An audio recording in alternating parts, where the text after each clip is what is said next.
alaikum. Hello there. Have you heard of feminism? Or at least are you curious too? I bet you do. Well, you watching this tell me that. Now in this video we will discover what feminism really is and look at how Islam offers better solutions than feminism. We'll also learn how Islam and feminism are not compatible to be married together. Are you ready, people? This is Feminism Busted.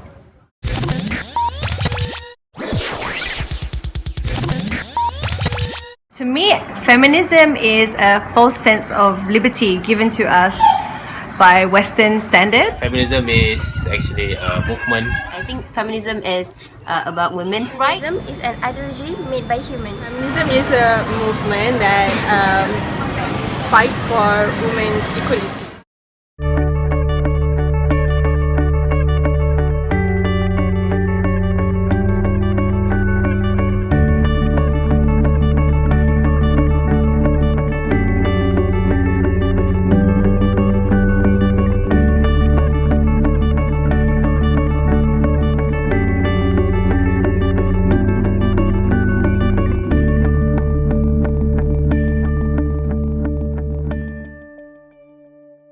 Patriarchy is one of the key concepts in feminism that comes from the idea that men are oppressing women because they have more power and authority. Women being oppressed and are not equally treated to men. Believing that Quran is a male's interpretation of God's word, does the name Aminah Wadud ring a bell to you? The first female imam to a mixed jama'ah of men and women in America in 2005, and this was one of the feminists' most desperate struggles to try to achieve the so-called gender equality. Though feminism claimed to fight for gender equality, it actually ends up giving privileges to only one specific gender, the woman, of course. So it does not actually call for equal treatment, but rather special treatment. Let me give you an example. In the UK, the feminists are campaigning to close down the women's prison. Only the women's, not the men's. Because apparently, the women have certain life conditions and experiences that make their crimes more forgivable. So the man has to pay the price for the crimes, but the women get to escape the responsibility? How does equality play out in that? One universal truth, that men and women are created with different biological systems. Islam celebrates this human nature. So they're not doing the same role, but rather divide the roles appropriately. For example, in a household, the man with the more physical strength will become the breadwinner and the unpaid bodyguard of the house, while women with the more emotional strength will be the one who give birth and nurture the children at home. Both Muslim men and women have different rights, responsibilities, freedom and privileges, and at the same time equally accountable for their deeds before Allah, both for the good one and the bad ones. So our equality is actually in having the equal chance at attaining Allah's pleasure. A Muslim father or husband is sinful if he neglects his main responsibility to work for the family. The woman, however, gets to work at her own freedom and pleasure if she wants to. Well, she doesn't have to, but if she does, each penny that she spent for the family is considered as charity. A woman is also considered as a leader to her children. Ever heard of the phrase, the hands that rock the cradle can rock the world? Well, this is a clear example on how powerful a woman's influence in shaping the future of her children. Now, let's take a look at power and authority. In Islam, this means a role of service, not a role of privileges. Positions are also something that is given rather being asked for. So a Muslim leader who has been appointed does not enjoy more advantages but rather more responsibilities, which will hold him accountable on the day of judgment. Surely all of us would want to have the list of obligations to be answered to.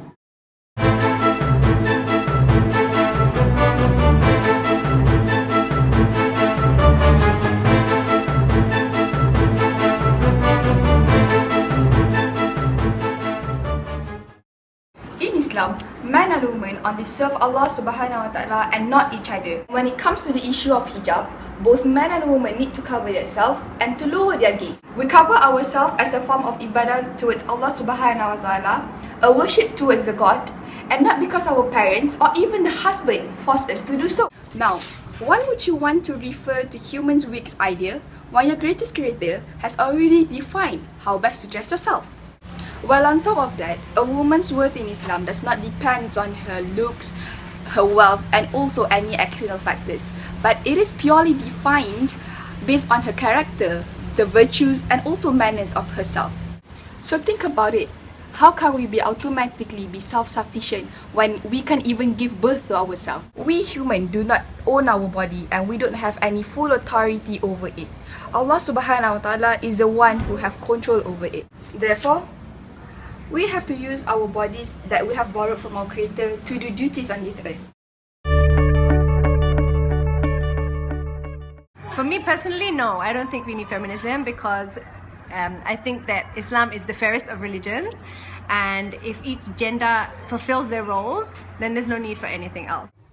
No, because we already have the Islamic rules and guidelines, so that should be more than enough. I don't think we need the feminism because we are different in our own ways, and God is fair and He knows what we want and what we need.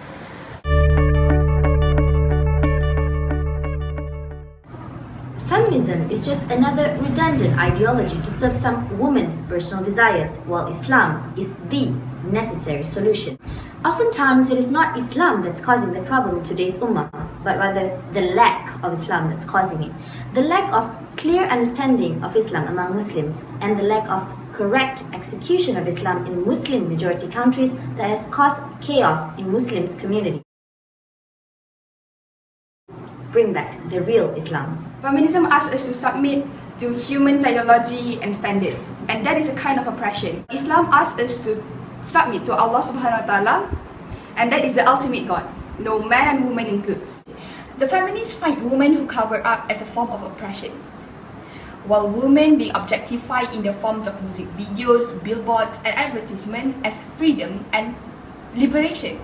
So how does this make sense? Muslim women need not anyone to define themselves. Not the man's sexual desires, not by the feminists, but only by Allah subhanahu wa ta'ala, the greatest creator, and that is a true liberation and empowerment. Islam has freed women 1400 years ago. So the feminists are the one who needs the salvation. Meanwhile, feminism is just a rebranding of reverse sexism, promotes gender bias and exclusivity to only one gender. If feminism truly fights for gender equality, why don't we see equal representations of issues for both men and women? Don't men have issues that need resolutions too? The feminists believe that a woman should freely choose her own path in life, except being a mom and a wife. They have downplayed the desire for women to have a family, but hype the rewards of career. They believe whatever men do, that's what women should do. Islam, however, acknowledges and treats both men and women in their complementing roles, not in isolation. Islam sees men as partners to women, not as oppressors or competitors. So, dear feminists, please understand that men and women simply take different paths as a pursuit of happiness. Made by certain feminists who can't agree with each other in certain issues. This is caused by endless varieties of feminism, and that include Islamic feminism. Feminism is based on some woman's blurred idea and also argument without having no actual text or guiding book. So why bother having feminism at all when Islam has provided with Quran and Hadith as a reference to give clear justification? It's just a matter of understanding it properly. So if you find this video cool and interesting as well as beneficial for you, why not spread the words? As what the Prophet say, Balighu anni walau ayah.